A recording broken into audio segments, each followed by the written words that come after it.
புதுக்கோட்டை மாவட்டம் திருமயம் அருகே சவரியார்புரம் பகுதியைச் சேர்ந்த பெரிய கருப்பன் என்கிற சண்முகவேல் என்ற இளைஞர் கடந்த 2022ஆம் ஆண்டு வீட்டில் தனியாக இருந்த 10 வயது சிறுமிக்கு பாலியல் தொல்லை அளித்ததன் பேரில் அவர் மீது வழக்கு பதிவு செய்யப்பட்டது. இந்நிலையில் இந்த வழக்கில் புதுக்கோட்டை மகிழா நீதிமன்றம் அளித்த தீர்ப்பில் இளைஞருக்கு 20 ஆண்டுகள் சிறை தண்டனையும் பாதிக்கப்பட்ட சிறுமிக்கு 5 லட்சம் ரூபாய் அரசு இழப்பீடு வழங்கவும் நீதிபதி உத்தரவிட்டார். திண்டுக்கல் மாவட்டம் வத்தலக்குண்டு வட்டார போக்குவரத்து அலுவலகத்தில் புரோக்கர் வைத்து பணம் பெறப்படுவதாக எழுந்த புகாரை தொடர்ந்து லஞ்ச ஒழிப்புத்துறை போலீசார் அதிரடி சோதனை மேற்கொண்டனர். சோதனையில் கணக்கில் வராத 1.12 லட்சம் ரூபாய் பறிமுதல் செய்த அதிகாரிகள் மோட்டார் வாகன ஆய்வாளர் இளங்கோவனிடம் தீவிர விசாரணை மேற்கொண்டு வருகின்றனர். சென்னையிலிருந்து பாண்டிச்சேரி நோக்கி சென்ற அரசு பேருந்து செங்கல்பட்டு மாவட்டம் கல்பாக்கம் அடுத்த பூந்தண்டலம் என்ற இடத்தில் ஓட்டுநரின் கட்டுப்பாட்டை இழந்து சாலையில் கவிழ்ந்து விபத்துக்குள்ளானது. இந்த விபத்தில் அரசு பேருந்தில் பயணம் செய்த 30க்கும் மேற்பட்ட பயணிகள் காயமடைந்த நிலையில் அவர்களை மீட்ட பொதுமக்கள் சிகிச்சைக்காக அரசு மருத்துவமனைக்கு அனுப்பி வைத்தனர். மேலும் இந்த விபத்து குறித்து சதுரங்கப்பட்டினம் போலீசார் வழக்கு பதிவு செய்து விசாரணை மேற்கொண்டு வருகின்றனர். விருதுநகர் மாவட்டம் அருப்புக்கோட்டை அருகே பாளையம்பட்டியில் உள்ள கோட்டாட்சியர் அலுவலகத்தில் விவசாயிகள் குறைதீர்க்கும் நாள் கூட்டம் கோட்டாட்சியர் மாரிமுத்து தலைமையில் நடைபெற்றது. இந்த கூட்டத்தில் பங்கேற்ற விவசாயிகள் காட்டுப்பன்றிகள் பரிணாம வளர்ச்சி அடைந்து பயிர்களை சேதப்படுத்தும் முன் தற்போது விதைகளை தின்றுவிடுவதாகவும் ஆரம்பத்திலேயே விவசாயிகள் மிகவும் பாதிக்கப்பட்டுள்ளதாகவும் வேதனை தெரிவித்துள்ளனர். சென்னை வண்ணாரப்பேட்டை மண்டலத்திற்கு உட்பட்ட 53வது வார்டு காட்படா மெயின் ரோட்டில் கடந்த சில வாரங்களாக கழிவுநீர் குழாயில் அடைப்பு ஏற்பட்டு சாலைகளில் கழிவுநீர் குளம் போல் தேங்கியுள்ளது. இதுகுறித்து வார்டு கவுன்சிலர் வேளாங்கண்ணியிடம் புகார் அளித்தும் எந்தவித நடவடிக்கையும் எடுக்கவில்லை என கூறி அப்பகுதி மக்கள் சாலையில் நின்று செல்போனில் டார்ச் அடித்து கழிவுநீரை அகற்றுவதற்காக அதிகாரிகளை தேடும் நூதன போராட்டத்தில் ஈடுபட்டனர். மெயினா இந்த 53 வட்டத்துல இந்த மெட்ரோல என்ற ஏரியா இன்ஜினியர் யாருமே இல்ல இங்க. அங்க ஆகியால இந்த பொதுமக்கள் போய் புகார் கொடுக்க போனா சரியான ஒரு பதில் மனு இல்ல, சரியான ஒரு ரெஸ்பான்ஸ் இல்ல. இப்போ சமீப காலத்துல பொதுமக்களுக்கு மலேரியா, டைபாய்டு, ஜுரம், டெங்கு நிறைய பரவுது. அந்த பரவின் காரணமாக அடிக்கடி நாங்க போய் அதிகாரி சந்திச்சு போய் சொல்றோம், சார் இந்த மாதிரி இந்த இடத்துல கொசுல உற்பத்தி ஆகுது, தயவுசெய்து இந்த கிளியர் பண்ணி கொடுங்கன்னா இது பிரைவேட் ப்ராப்பர்ட்டி நாங்க பண்ண முடியாதுன்னு சொல்றாங்க. அப்போ கவர்மெண்ட்ல டாக்ஸ் கட்டின ரசீதெல்லாம் நாங்க வச்சிருக்கோம். அந்த ரசீதை வச்சு நாம டாக்ஸ் கட்டிட்டு குடிநீருக்கு, வாட்டர் டாக்ஸ், லேண்ட் டாக்ஸ் எல்லாம் கட்டுறோம். கட்டின விட சரியான ஒரு ரெஸ்பான்ஸ் இல்ல, சரியான ஒரு பதிமனு இல்ல. ஆகையால இந்த பொதுமக்கள் ரொம்ப அவதிப்படுகிறாங்க. இன்னைக்கு ரோட்ல நின்று போராட்ட நிலைமைக்கு வந்திருக்கு.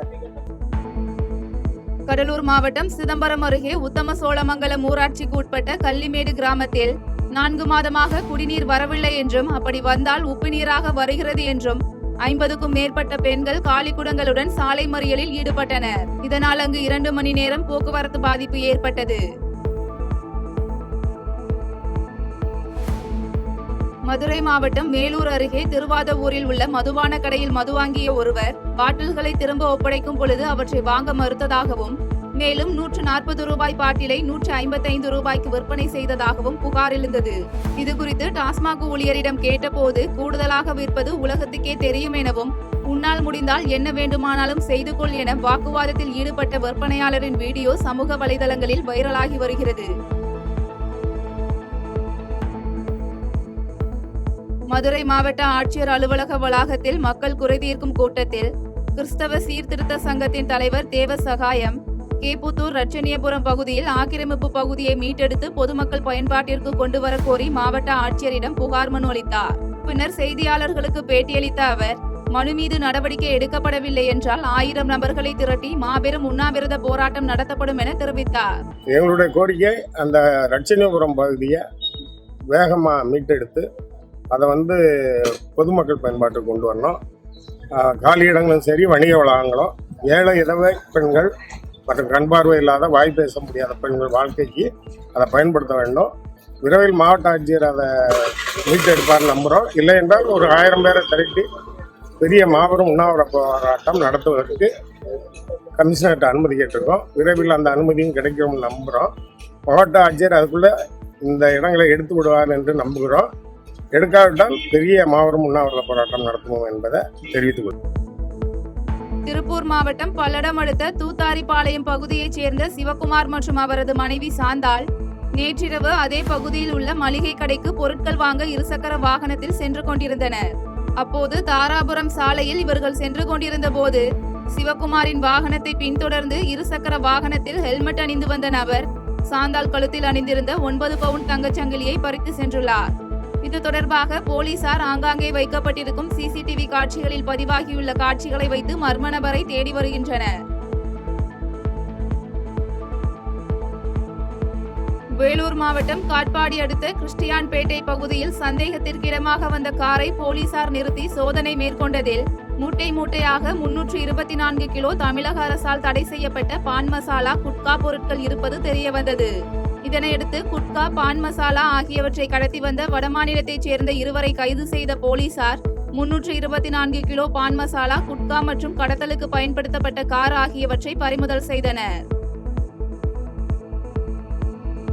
செய்திகளை உடனுக்குடன் தெரிந்து கொள்ள கீழ்கண்ட கேபிள் மற்றும் டிடிஎச் நெட்வொர்க்குகளில் எம்நாடு செய்தி தொலைக்காட்சியை காணுங்கள். பாதகம் செய்பவரை கண்டால் நாம் பயம் கொள்ளலாகாது பாப்பா. மோதி மிதித்து விடு பாப்பா, அவர் முகத்தில் உமிழ்ந்து விடு பாப்பா. அண்மை செய்திகளை உடனுக்குடன் தெரிந்து கொள்ள இணைந்திருங்கள் எம்நாடு தொலைக்காட்சியுடன்.